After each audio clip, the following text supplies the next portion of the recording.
What is up? It is me. It is I.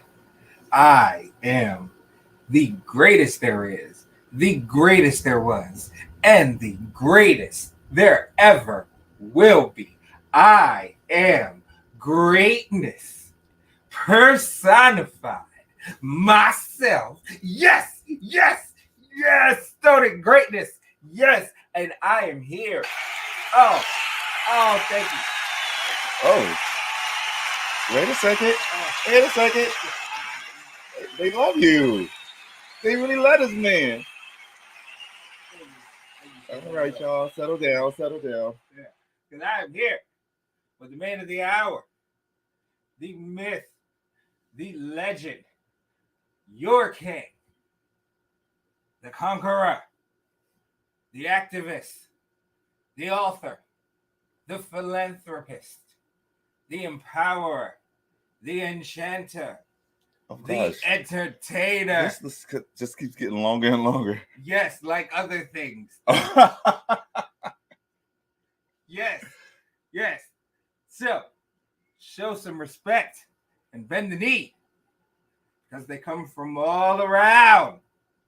Are you feeling this one? To see the man with the crown that hangs 2 inches from the ground. Oh, yes. Yeah. Yes, he is the man. He is King Kevyn.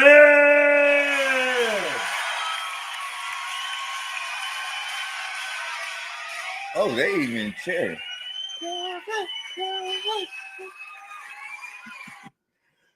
Hey, y'all. Thank y'all for tuning in for another episode of the GreatMines Show with this guy over here. I mean, if you ever needed a cheerleader in the world, hire this man. Oh, yeah. Oh, yeah. Flavor Flav, not the best hype man. The best hype man in the world. Oh, yeah. This one. Felt like I was at a wrestling match. Like, that was so epic. Yeah, yeah. You're epic. See what I mean? He's epic. You see what I mean? He deserves epicness. I love that. I'm Thank greatness, you. So, of course. But King Kevyn is epic. Stoney greatness personified himself, though. Yes. Y'all get that, though? Like, yes. The personification of greatness is sitting right next to me. Oh, yeah. So, thank you. Yeah, thank you. And thank you. Yes. For tuning in. So, let's get into this conversation today. Oh, yeah. We have multiple things as usual, but today, we're going to touch on the idea of being single. Mm-hmm. We also, I just want to follow. Oh, we're going to talk about one of my new favorite Marvel Disney Plus shows. Because we're geeks. Yeah, so we're going to talk about a little controversy with She-Hulk. Mm-hmm. And then we're going to talk about Atlanta Pride and Lotto. Yeah. Okay, let's do it. So, yeah. So, starting off, we are going to talk about a subject that is, a little bit near and dear because, we like to pull from our regular lives. Yes. In order to, like I said, connect with you guys and also show that, we're a little bit different than a lot of other folks that come on here, YouTube, and try to entertain you. So we're gonna let you in a little bit. And King Kevyn, who is, definitely a subject of the show, but as not many of you may know, but King Kevyn is a bachelor. Yeah, hard to believe. Yes, I know. Look at that. And this is a bachelor. Like I know. Well, thank you. I know. I appreciate it, but thank you. You deserve it. You deserve every inch. So, okay. But no. So like, and yeah, he's a bachelor, but he's come to a point in his life. And before the show, we have conversations, and some conversations we're like clear with each other to let everyone else in and stuff because, it's a bro moment, right? But he was willing to share the bro moment, and I'm willing to share the bro moment with him. And I think it's a good conversation. Yeah. So how about this? Let's approach it like this. Mm-hmm. You guys are witnessing our conversation, right? So we're going to have the plain as bro moment. Mm-hmm. in our show. I think just So, especially with this topic. With him being a bachelor, he has come to a significant point. I think where he said that he feels he basically is okay with being single. He's comfortable. He doesn't feel a drive or need that you said that you felt in the past to settle down and be in a relationship. So I remember years back when I got out of a relationship, my thought process was, oh, I have to find love. I have to find someone that's going to love me the way I want to be loved and accept me for who I am and all that good stuff. My approach to it now is, oh, I'm just loving myself and I'm good. I hope I didn't answer every question in that one statement. No. I mean that's excellent because it plays to a lot of things that I think a lot of folks deal with as far as being single. Mm-hmm. I am speaking from an aspect of a person who was single a very long time ago. I've been in a very very stable relationship, very happy relationship, for a really, really long time now. So, for eons now. Really long time. So but I remember, how I felt, because I tell people all the time, I really was not looking at all for a relationship. Ain't that when they say that's when it happens when you're not looking for it? Yeah, when I fell, head over heels, for the better half of greatness, and it was like, so I was fine with being single. I'm an Aries. I'm a natural loner. I've always been that way. So I was perfectly fine. I had just got out of a really turbulent relationship, a 5-year relationship that, I'll be honest, went on 2 years too long. And that was rough, so, and so I was perfectly fine with being single when I was single. I was fine. I didn't want to depend on nobody. I was trying to get myself in order and everything. So, I feel like there's a fear that people deal with, as far as needing that companionship and wanting that companionship, because I think that the fear of being alone is something that everyone grapples with. I mean, some more than others. I do, I don't grapple with that fear, but I understand it because there are certain moments where I fear being alone at, what I mean? Like, of course, my last moments, I fear being alone, you know what I mean? Like, and dying alone. Like, I don't want to do that. I'd much rather die in a bed surrounded by loved ones, you know what I mean? Of course. Right. But, it is what it is. And like, I think that plays a part. Like, and you think that. So my viewpoint is not so much of like, for me in the past, it was like fear of being alone was an issue, but I don't think it was the primary thing for me. It was more of like knowing myself, accepting myself, loving myself, and being okay, and realizing that I'm enough and I don't need to attach to someone else for my existence to matter. Yeah, like I definitely think that knowing self-acceptance is a key step in the feeling okay with being single. And we're not trying to say that everybody needs to be single and feel comfortable. Of course, I'm speaking from like I said, I'm in a relationship, so I think so for me being single and like happily single, amongst my friends is an anomaly because everyone knows Kevin stays in a relationship, and like I think this is the most comfortable I've ever been, and I think also it shows in other areas of my life. This is the most I've accepted myself and linked into who I really was. So I think it's a whole combination of that. Yeah. So like maybe without even realizing it in the past, there was some low self-esteem issues or some it was whatever, however you would say, I was rejecting myself. That's what I'm saying. Like instead of accepting myself, I was rejecting myself, not allowing myself to be happy with me. So doing this, like being single, it's actually a really enjoyable moment in my life. It's like your self-worth finally, because like there's always that want and that need and that need to have somebody in order to help validate me, exactly, and everything, and you don't need that. And I used to always look at people who were single like, you single and you happy? but you ain't got nobody. It's like that. I don't know where. I do know where it came from. This need to attach to other people. I talk about it all the time with like in my book or talking about being gay. It's like in church, when I was growing up, they was talking a lot about finding your husband or finding your wife, and they made the epitome of their existence is when they found their better half. Never preaching the value of you're enough where you are, who you are. Right.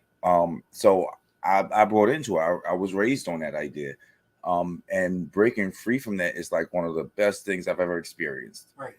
And yeah, and it goes to that also goes to the fact that, you know, I think that being okay and finding a point in life where you're being single, where being single is okay for you, means that you will not fear, you know, any breakup, you know, because you know how to get yourself, you know, where you know that you're familiar with that comfortable headspace, especially when you're not counting on somebody, or, you know, or coming home to somebody on a regular basis. You know that headspace, you know how to get there. So, you know, recovering from a breakup, because I would say that a breakup is a traumatic event. You know, it is, you know, it is, it is shown that, you know, heartbreak does damage you physically. Like it does damage you physically. So when you know, when you love somebody and you break up with them and you lose that, the heartbreak really does physically damage you. You know, and you have to get yourself in a better mental headspace in order to promote your body to actually heal from those particular wounds. And I don't think a lot of people, like you said, have ever been comfortable enough or even know how to find the headspace that you have. Yeah. And you know, it's a good tool to have, because if you do get involved with somebody, you know that, you know, if it does end. So I've also heard people say, "Oh, I've been single so long, I don't know how I would get into a relationship with anyone at this point." And I haven't been single so long, and I can see how I get into a relationship, but at the same time, I can't, because now that I've accepted who I am and I've set my boundaries, I just can't find. I don't see myself like letting someone cross certain boundaries now. Right. I have several friends, people that I chill with, people that I hook up with, and everything's above the board. Everybody knows what's going on with me. And some of these people, most of these people are really dope people. And if I wasn't on this new experience, I probably would have been in a relationship with one of them by now. But this whole new thing with me of being me and loving me, and I'd rather be single. And it's not about the heartbreak, because that's a whole nother topic I can talk on. It's not about everybody can talk on that. Yeah, it's not about like me not wanting to compromise with other people. It's just I'm such in a self-fulfilling space in my life that I just don't know when if this is ever going to be a space where I'm gonna say, okay, now I'm going to settle down. I don't know. That's something this is new for me, because I don't know. Never been here. And don't feel obligated to settle down. No one should feel obligated to settle down. Only settle down when you want to, and only settle down when you feel it's right. I didn't settle down until I felt like it was right, and that's what I went off of. To be honest with you, it wasn't like, you know, I was ready to hop back into a relationship. Like I said, I got out of a 5-year relationship, was only, you know, single for about 2.5 years at the most. You know, I was not at all ready, you know, or in a headspace when I got into my, you know, into my relationship, you know, 10 years ago. But it felt right. And I, you know, I was in this mode of trusting my gut. In part because my mom would always, you know, be like, oh, think about it. And always think about things. And then I would always end up doing the opposite. After thinking about it, because I'm thinking the way that, you know, they wanted to. So at that time, I was very much in my rebellious mode against my parents' way of thinking and trying to think outside of the box that they established for me and the box that they wanted me to think and how they wanted me to think in, you know. So I took a chance and followed my gut, and then 10 years later, it's still going strong. It's it works for some, and it doesn't work for everybody. Right. I'm not saying that my situation applies to everybody, although I do say to folks, when you're ready to get into a relationship, it will happen. My biggest advice to people would be like, especially when people say, "Oh," especially when because we always get that whenever we tell people how long we've been together and everything. It's like, "Oh my gosh, how do you do it? How did it happen?" Stuff like that. I'm like, and the first thing I tell people is, it used to be we weren't looking. It used to be a time where you used like, well, in gay years, 2 years is a long time. Mm-hmm. But in our society today, any relationship, making it as long as you guys have, is an accomplishment. Yeah. So yeah, I think people do, because I do as well. Look to you guys as like, of course you're not perfect. Y'all had your ups and downs, but y'all are still here through the umpteen years of love and like heartbreak or disappointments or whatever the case may be.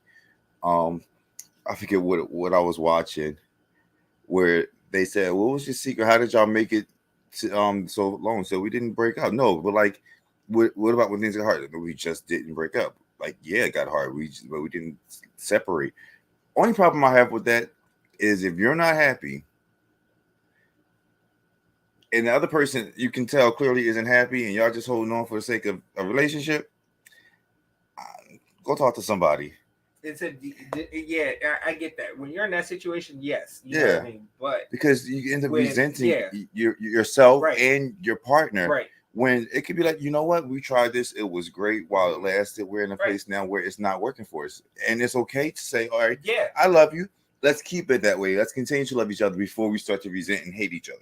Right. Yes, and you want to be able to break up at that point. I think that where not a lot of people understand, and everything is that, and I think that the secret to their relationship, and what they're doing is that, like I said, they didn't break up when it got hard, but underneath that, and I'm pretty sure if the follow-up question was, so when you guys broke up, was it because of the sake of the relationship, like you said, or was it because you genuinely wanted to work it out with the other person?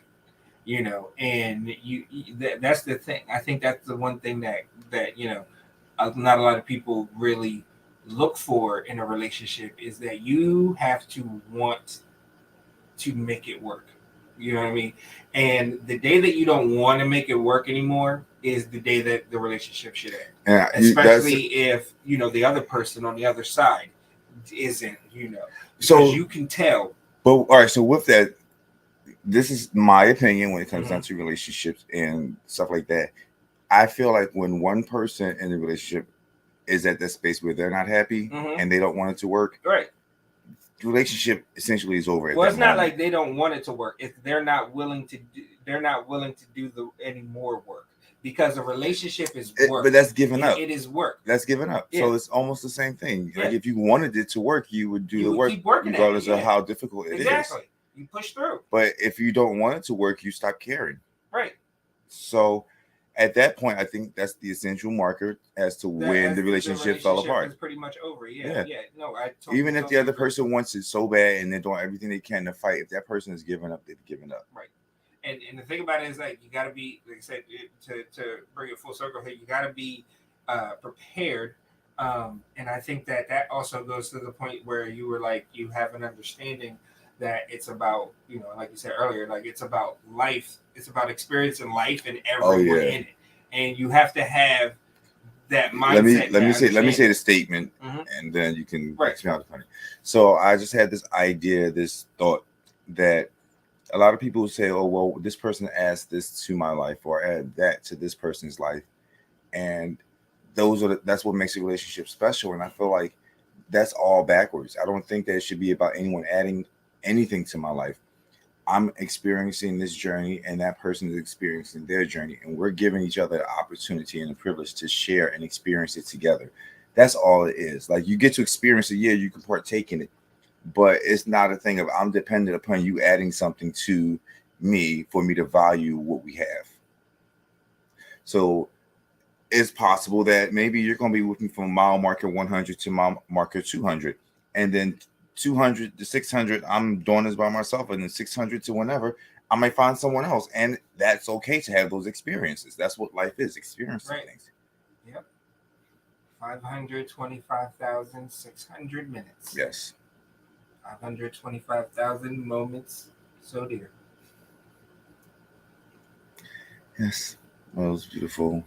Yes. Life is good. Yeah. And you can find love. And I think we was watching something, and maybe it wasn't you, maybe it was earlier when he was talking about being in love. Oh yeah. So I was watching Housewives, and Sheree was talking about being in love, and like you don't, and someone made a statement about, well, you don't fall out of love right away. And I do believe you can fall in and out of love. I just don't think you can stop loving a person. Mm-mm. No, especially if they've truly made it into your heart. You know what I mean? Yeah. You truly let them in. Like, yeah, no. And now this is going to sound contradictory, but I also feel like in a relationship, you're going to fall in and out of love. You're going to rediscover love with your partner over and over again. So even though sometimes you may not be happy, and this is why it sounds contradictory, because I'm like, if a person isn't happy, then throw it away. But not exactly that. It's more so like being patient, understanding, knowing like, okay, we're working on this process together. And in this process, we're going to fall out of love sometimes. That's not the end of the relationship, because something else is going to happen where you're going to fall in love all over again. You're going to see your partner in a new light all over again. And to just make this really full circle, I think that's what I'm experiencing with myself. And I think that is very eloquent, and I think that is definitely, Super Saiyan single mode. What you achieved. It's still the beginning, so I don't know what lies ahead. It's a new journey. Well, speaking of journeys, we're going to journey into geek land real fast, because we're geeks here. I'm going to talk a lot again on this one too. Yeah, because this is a very heated debate here going on in the geek spheres. So with Marvel Phase 4, a lot of people have. We're talking about She-Hulk, by the way. Well, yeah, I'm getting to She-Hulk. She-Hulk is going to be icing on the cake, but a lot of people have been approaching Phase 4 like, I don't know about Marvel. Like even before we got to the She-Hulk conversation, I'm trying to think of the first series that we started hearing about. First off, Black Widow was a disaster in my eyes. And I love Marvel. Everything that they put out, I'm going to watch it at least once. It was a great story. I think that they should have. I definitely think that doing the whole prequel route with that story was unnecessary, and I think that took away from it. Had they put that movie out after Civil War, it would have definitely been, great. Right. The way that they did it, as far as it being a prequel and kind of it kind of deflated the whole, and then COVID, really deflated that. Yeah, and I get that. That's a real thing. But you had the opportunity, and I guess because COVID was new, but wasn't the movie was already done by the time COVID hit. They just they was probably putting finishing touches on it or something like that. One way or another, like what I was going to say is they should have been patient with that. Like if I had a ranking of my favorite and my least favorite, Black Widow will be at the top of the list of my least favorite. And I'm not a Captain America fan at all, but I will watch his movies over and over before I will watch this Black Widow. And Black Widow, just the character and her background, would have been such a great movie. It should, and I get why they did it the way they did, but it should have just been a spy movie, not this family that you trying to figure out. No, I feel like it should have just been a spy. Taskmaster was the worst interpretation of a villain that we've seen in a while. I'm not gonna say ever, but that we've seen in a while. And it's only because they didn't give us Taskmaster. They gave us someone in the Taskmaster suit. Just not my favorite. Anyway, but Phase 4 is different. And I think it needs to be different because we had the whole Infinity Saga. It needs to be different because we do have to introduce these new characters. We have to change the tone of it because we just had this big epic Infinity War and Endgame, where do we go from there? You got to reset somewhere. So even though these shows aren't as action packed or as Marvel as we're used to, it's still like they're going for different audiences. I think I saw it. I figured it out today watching some of the reviews that they're not just trying to give you superhero TV. They're giving you TV with superheroes in it, if that makes sense. So they're not basing these shows on superheroes. They're basing these shows on people who happen to have superpowers. Right. And I think that's where people are getting lost with this. So they're making these characters so much more relatable, so much more human. See, I think that people it goes to the fact that that is and I don't understand why people are mad, because, and especially if it is the real, comic book characters, you shouldn't be mad, because this is what Marvel was about. Yes, this is literally the granted, it's not a direct interpretation, but it is literally a translation of the comics into viable real life situations. So I saw another review that was talking about Magneto, bringing him into the MCU in this whole new X-Men reboot. When like Magneto's story is the whole Holocaust situation, that will make him 80 years old now. You don't have many stories you can tell, but rebooting it, they were thinking about ways, and this is all like the whole theory area of the world, but finding a way to make Magneto the same Magneto, but just more relatable to modern times. But and the thing about it's going to make a lot of people mad. It's going to make a lot of people mad. Which is why make Stanley's dream for the character of Magneto and his original intent for the characters of Magneto and Professor X to come about. In part because, and I'm just saying, if we're going to not make him an immortal or very, very slow aging Holocaust survivor, and we want to bring the X-Men into more modern times, what is a modern traumatic event that has happened? Jim Crow, segregation, all the racial injustice that went through during the South. People get lynches. You know what I mean? Like I don't think people understand, because of the fact that some of the footage and everything is in black and white, how close it is. Like black and white television, I grew up in a household where there were multiple black and white televisions. Okay? And where there was only one color television that was down in the living room for a long time. All right. So it's not that far. It's not that far. My grandmother, her grandparents, you know what I mean? They lived. I mean, it's so simple though. When you go back to the origins of these characters' creation, Stanley intended for them to be representation of Malcolm X and Martin Luther King. So it's directly manifest themselves. It's directly related to a real life traumatic experience to create this Magneto character. Right. So these people are trying to lynch me because I'm, I stopped here to get a Coke, and I'm driving, to go home. I just got out of the Army, and I'm driving through, Alabama, because we came in through the base in Mobile. There are things that you could do, and stories that you could tell and track that you can lay to make, the whole racial transition viable. Because that would be the thing. And I think that's the thing that they're trying to, because I think that's their idea. It's just that they're trying to figure out a tasteful way, and again, where it's not whitewashing, exactly, but it's also not white. What do I want to say? White, not white mental destruction. You know what I mean? To where it makes them feel so crappy that you know what I mean? Yeah, I get it that you don't care about that, but I'm trying to wrap my mind around what you're saying, because whole critical race theory, the whole debate of critical race theory, yes, I got and everything. We can't, yes, slavery bad, but we can't make the white people feel too bad about it. Okay, like we can just say that it happened and that Abraham Lincoln ended it. We don't have to discuss all the atrocities and everything else that happened during it because we beat it.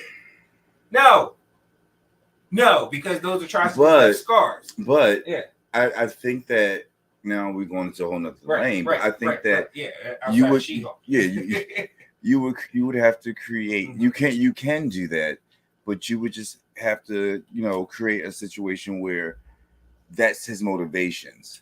I lost where I was going with that. Crap. Go back. Right. So, and we're getting back to She-Hulk, but that was a viable. No, because it was okay. But the civil rights, right. That's what I'm saying. So they don't, because Magneto. That's the thing I was about to say. Magneto, in the comics or in the cartoons, he would reference it. It was his motivation as to why it needed to be a mutant society. Manifest. Yes. But and I can see that's how his powers manifest. But they don't have to go to those actual moments of him being it. Maybe in the origin story, tell the story, and then we know. Right. But what Marvel is doing here, and I think that's why that's a possibility. What Marvel's doing is they are talking about real life situations, like Kamala Khan, the first Muslim superhero in Marvel Universe in general. Being able to tell this story, and they made her a lot like Spider-Man, very ground level, normal person comes across supernatural powers, and they're still trying to navigate their way through growing up. Right. So, they were smart on that one. Practicing a faith that is demonized in the country that you were born in. Yeah. So they're tackling a lot of things, and one of the things that they are tackling with She-Hulk is, and the story that they're telling is, to me, inclusion. Because we were listening to one guy. Yeah, we were listening to one guy who was mad that the male superheroes and the male villains in the show are getting highlighted on a show called She-Hulk. Which is funny because that's what She-Hulk is talking about in her show, how she's minimized to men. It's like why she couldn't be her own Hulk. She had to be the She-Hulk. Like she addresses that. So it's like they're talking about real things, and it sucks that this is a conversation. And I think that people, especially like a lot of the comic sphere and the geek sphere, don't get the fact that they are poking fun at the patriarchy. Yep. And everything and the reason and the whole thing about that the patriarchy is built on. They're making fun of it because it's not practical as far as to the success of the human race at the end of the day. We want our best people, regardless of their sex, to be doing what they do best. That's how it should be. Regardless of what they look like, if that man or that lady is the smartest person at building bridges, then goddamn it, she's building every bridge. Exactly. She needs to build every goddamn bridge. Who cares? It's not a man. Who cares? Right. It's a black lady. So what? It's an Asian lady. Okay. Right. Like, why does it matter? Right. Yeah. Why do we emphasize those types of things? And it's benefiting humans. Like. Right. Because tell you what, like, say an alien invades, they ain't gonna. They're not gonna say, "Oh no," the aliens are gonna come down and say, "Nope, pretty blonde white people, y'all are okay." Everybody else, no, they're not gonna do that. They're not gonna do that. We're all humans. We're all gonna be this, extreme primitive species, and they're gonna try and take over all of us. Doesn't matter. Granted, given that's what they're into, we're being geeks right now, right? So I'm getting lost in this talk. But it's a lot about like I said, the whole big thing about inclusion in She-Hulk. A lot of people are mad about the Megan Thee Stallion cameo and everything. Like, oh. So people are saying that MCU isn't being serious enough, and I think some people are being too serious. Yeah, these characters are based off of comic books and cartoons. It's supposed to be silly. It's supposed to be. There are supposed to be silly whimsical moments there. From time to time. There are supposed to be moments like that. There has to be in order to keep that suspension of belief. I'm gonna make a reference, especially because you just said suspension, because that was the word in my head. sometimes I go to I love going to haunted houses. It's haunted house season now, and sometimes I'll go. Like I've worked in haunted houses for so long, like I don't necessarily get scared. I might get shocked, but I won't get scared. Um, I think that for sake of the fantasy and to have fun and include everybody, suspend your disbelief. Yes. Suspend any notion that you can't enjoy it for what it is. I learned that early on with Marvel because I was expecting for them to give us each storyline verbatim, and then I realized no, they have to change it up, or you're gonna know what's gonna happen. You have, but the thing about it is that you have to buy into it. You know, you're only ruining your experience with it if you're not buying into it. Like Kevin tell you, I am the biggest crazy nut every time I go to a haunt. I've never worked in a haunt, but Kevin will also tell you, besides the person who's worked in a haunt, I know a lot about haunts and how to make them happen and everything else like that because I love them. I'm the type of person where if I love something, I'm going to learn. You are a thrill seeker. Like, yeah, I'm a thrill seeker. Like, I know how roller coasters work. I know, I just know a lot about thrilling stuff because they're fun, and I want to know how the fun happens. You know, so it's like, but every time I go to a haunt, even though I can see certain gags and I know, you know what I mean, how things may set up certain things. Another great word. I don't care. That's another great word. I'm just enjoying it. Gags. Yeah. It's all gags. It's just little jokes and tricks or pranks that we throw out to you as the artists or entertainers to keep you amused, to give you something like to throw you off your square. It's look, we're gonna switch it up, or you thought she's gonna get this. And with She-Hulk, I feel like they're giving me multiple things. Right. One, I'm loving that you're giving me something that's superhuman. Like I see that every episode. I'm getting the comical element of it. I'm getting the seriousness of it, even if it's just like this is the point, but we're telling it in a comical way. I get it. So it's very entertaining to me. My least favorite Marvel Disney Plus series was Falcon and Winter Soldier, and I freaking love that one. Yeah, I liked it too. I would say honestly, I like that a little bit better than Hawkeye. I thought. Yeah, when I said that, I thought about that as I said it. A little bit better than Hawkeye. But you know what I like about Hawkeye is how many different things they've introduced in Hawkeye. Yeah, and so many different things that they touched on. Right. Yeah. So as far as we know, as far as you can tell, we are not on board with all the She-Hulk hate. No, not at all. It's coming from definitely a misogynistic, I think, misogynistic, mostly white guys who are feeling poked. They're feeling poked because she talks about her being strong and after dealing with being catcalled and all the pressures of being a woman in America. She's talking about it, and some people are sensitive about it, and I'm like, that none of it. Someone's saying that this is diminishing Bruce Banner or the male Hulk in any way, and it's not. It doesn't take anything away from his character. Hell, I'm getting to see the Hulk more, which is something that I wanted to do. Right, yeah. This is the She-Hulk TV show, so I'm not expecting it to be about him. Right. It's really about her. Right. And as an extra bonus, they're giving me the Hulk in multiple episodes, and they're giving me these other characters from other things. They're throwing in one of my favorite rappers into the show. Who complaining? No one should. But you know who can complain? All right, people who were expecting to see Lotto at ATL Black Pride. All right, they can complain. Yeah. Segue. So we know Lotto was if you don't know who Lotto is, join the club. Neither do I. And I'm not being funny. I'm just old now. Like I need the kids to explain to me who the people is on the screen. If you heard some of her songs, you'd be like, "Oh, okay." Probably. See, she's one of them. Probably. To the old folks. So like, I'm the old folks now.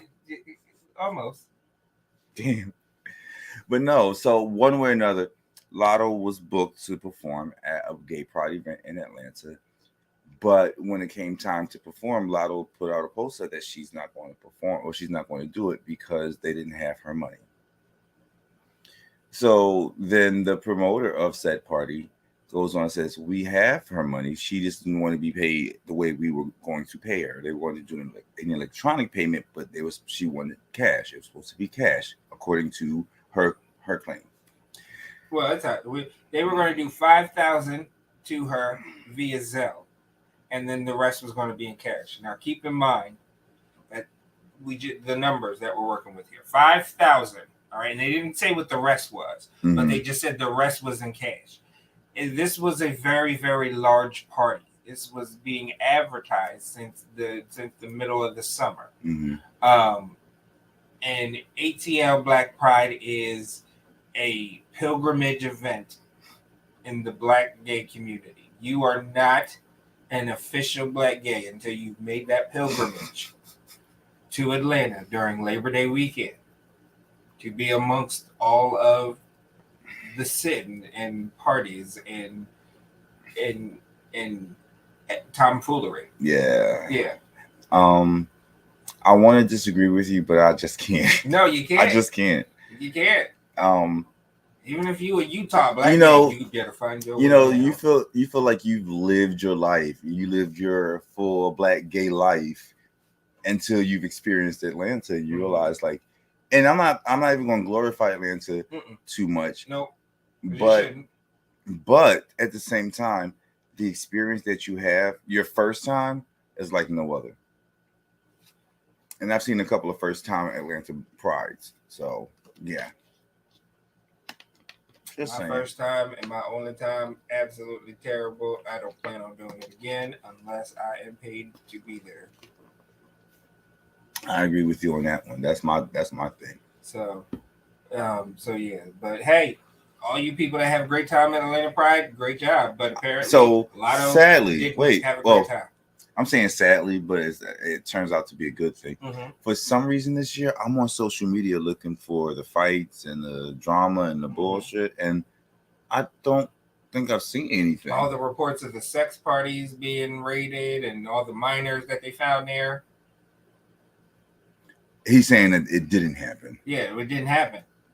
So, because it's happened in the past, it has happened so frequently. So to have this as the drama coming out of Atlanta during Labor Day weekend, I'm very proud to hear. Yeah, the people down there should be very, very proud of themselves that they kept everything either under wraps or that nothing really happened. Think they said they had to say, listen, when y'all get on y'all shit this time, just stop posting it on social media, or because people are gonna do it regardless, or it just didn't happen. True. So I think that with the authorities, they could have. They could have beefed up the authority.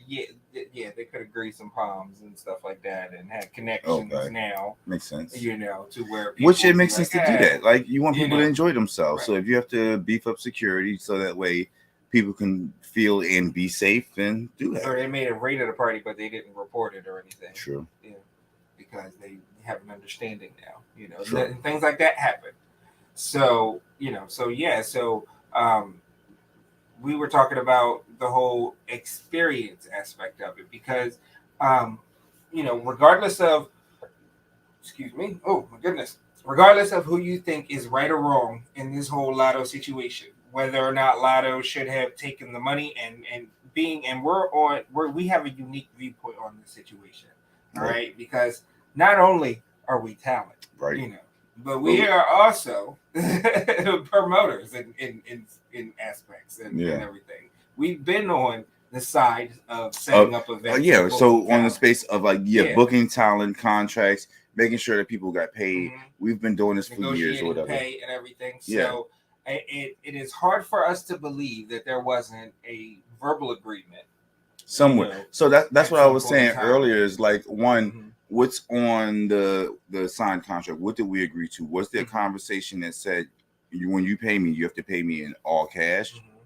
Or did you say that you were going to pay me partial electronic, the other part would be in cash? Right. Like, was that a written agreement, which it should have been, and that would clear up the entire drama? Or was that a verbal agreement? And the other part to that is I said that I feel like Lotto, I said her name like that, but Lotto, she wanted to get ahead of it so that she didn't look bad for like skipping out. It's like Lotto. It's Peppa Pig now. Lotto. I love you, Lotto. Anyway, but she wanted to get ahead of it to save face.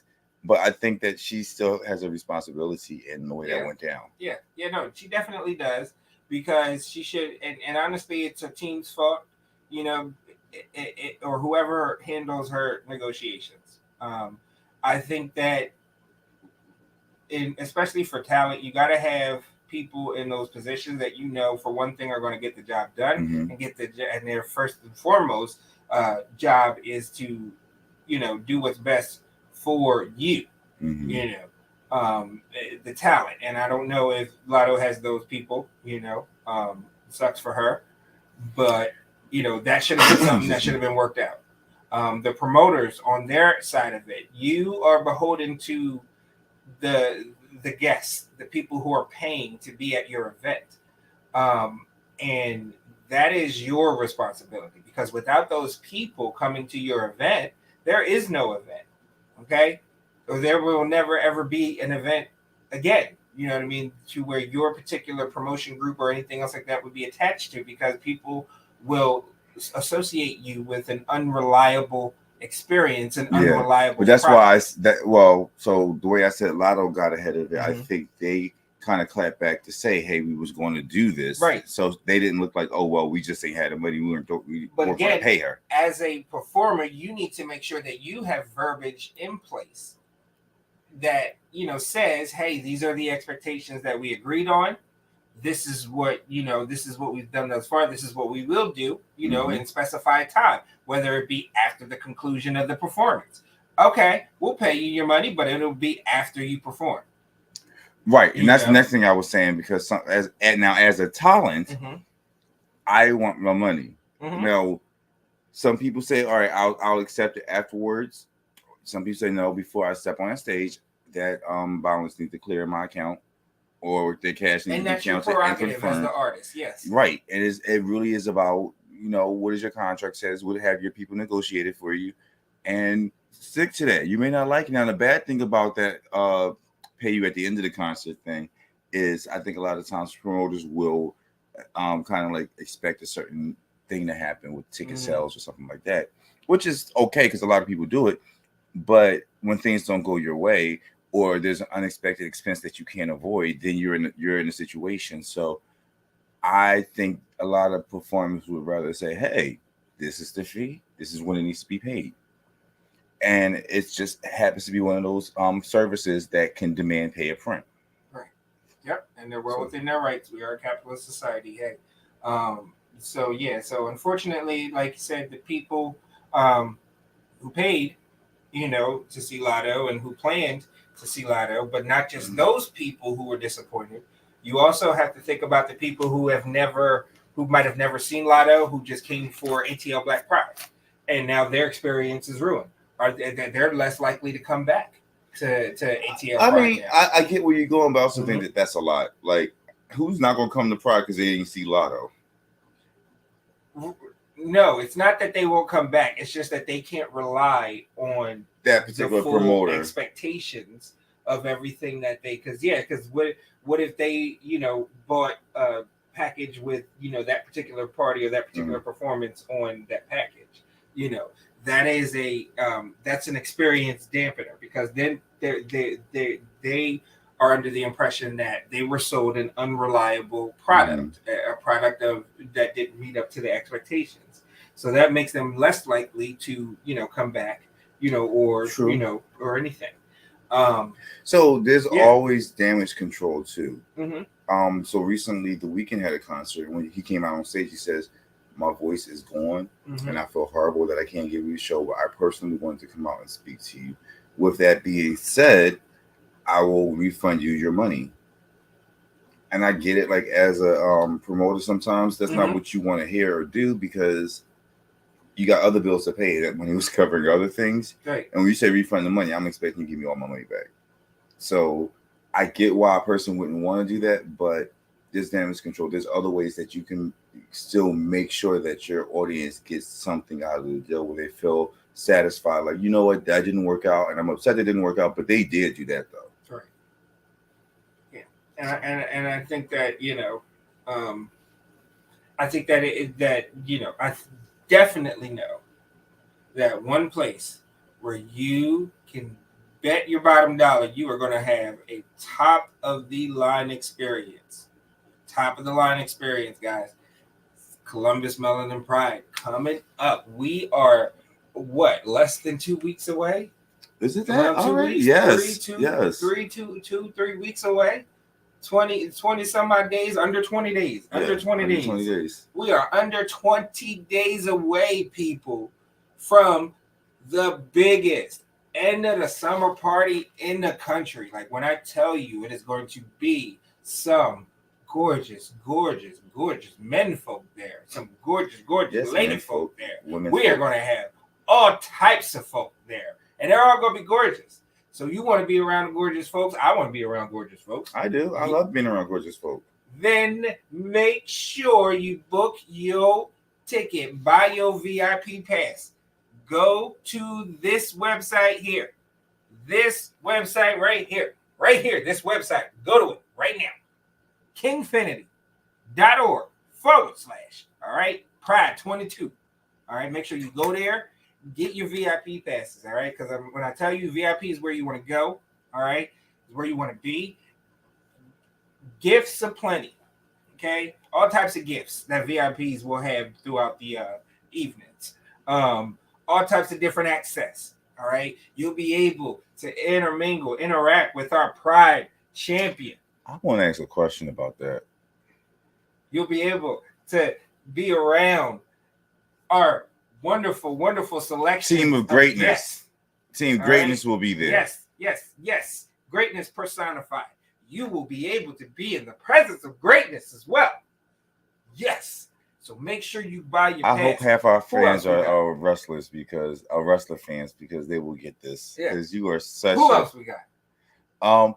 So we're gonna have Kevyn, Zedek Venus, Understand Trap, The Naked Chef, King Kendall, and Just Hollywood. Oh my gosh. Oh my goodness. All that beautiful chocolate.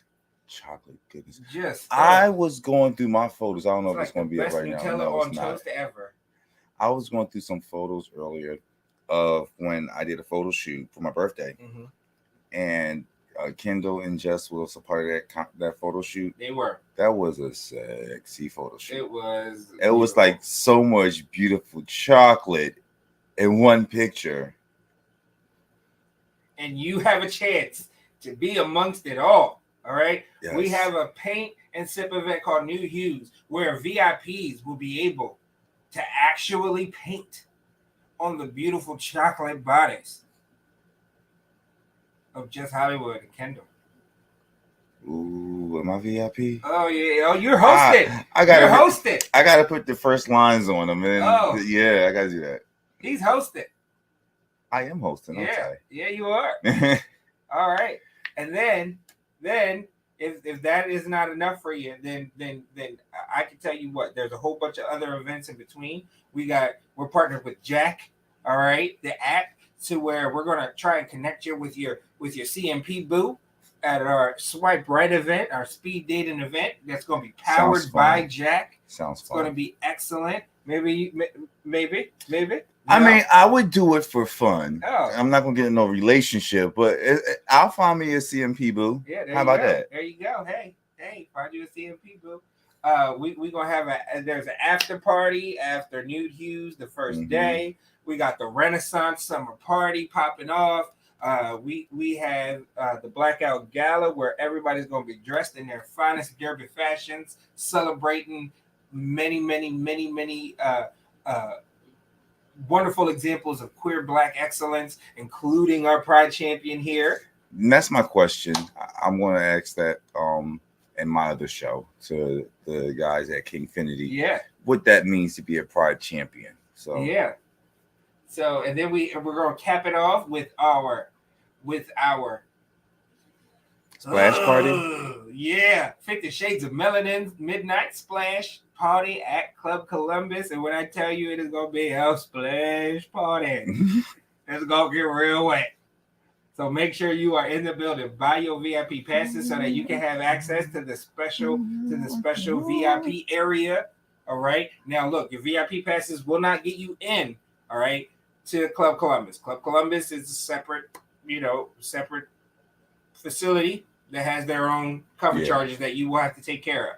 All right. But if you have a VIP pass, you will be able to meet and greet, all right, with the special guests in the meet and greet area. Okay. So, and we'll have meet and greet times.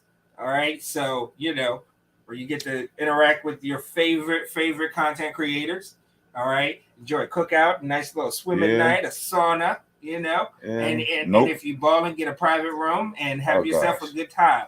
All right. I can't wait. This is going to be good. It's going to be great. And you mentioned on your other show, I do believe that it's time for a new season of the Cocktail Hour with King Kevyn, isn't it? It is. Oh. It is. And this month, we are going to be featuring some of these very prominent people that will be featured in CMP this year. So we're going to bring in some of the hosts or like promoters of this. We're going to be having some conversations, I think, between the Cocktail Hour and the GreatMines Show with some of the talent. So this is going to be a very interesting month, a very interesting new season. I have some wonderful people lined up to talk to you guys on the Cocktail Hour with King Kevyn. So make sure you guys check that out as well. And those will air every Tuesday at 7 p.m. Right. Yep. And earlier you mentioned that you have a book, and I did in your list of crowning achievements. I did mention that you are an author, sir. I am an author. Yes, he is. I wrote a book about my life, but like certain experiences, called A Life of Lust, Memoirs of the Porn Star. And in this book, I talk about so many great things, so many hot situations, some situations that kind of get you heated. But what you can do is go to that link, right? KevynM.com, and purchase your copy of A Life of Lust. I don't want to read today. Yes, I'm getting excited about the other thing, but about CMP? No, the project I'm working on right now. We're not talking about it yet. We're not talking about that yet. But I'm excited about it. Yeah, and we still have the little trivia thing with your most hated scene part. I don't want to say hated. Oh, what? So you said one was with a production company, right? Uh-huh. Oh, what company was that scene with? Well, so didn't I give a letter last time? You gave a letter of their first initial, but not the company. We didn't tell. I know. I feel like, because I'm not trying to reveal it. I feel like if that would do it. Yeah, if I said the company, it would reveal it. You think there's some sleuths out there? I believe so. There's some diehards who would know exactly who I'm talking about if I said the company. Okay. So, all right. How about the city where the company is? You think they would know that? I mean, what are the options? New York, Philly, but Philly really isn't a prominent city. There's Atlanta, there's Chicago, there's Miami, there's LA, and all the small places in between. But in terms of companies, those are where the major companies were. Yeah. So, I mean, some cities have multiple companies like Atlanta. Oh, it was Atlanta people. I mean, but New York has a lot of companies too. New York has a lot of companies too, Oh. But I mean, like some in Atlanta too. Oh. Which in LA, and I know LA is like dripping with all types of content creation companies. Yeah. I mean, so it's very possible that LA, even though I've only been to LA like one time in my life, but yeah, I mean, I'm just saying it could be any city like Atlanta. It could be. I'm not confirming nor denying. Tune in as we get to the bottom of who that terrible bottom was. Dun, dun, dun. I ain't say the sex was bad though. That's the crazy part. Oh, more news. All right. We like it. Thank you guys so much for tuning in for a great, fun-filled, action-packed episode of the GreatMines Show. Thank you. It's time for us to get out of here. Thank y'all for coming. God bless you. Good night.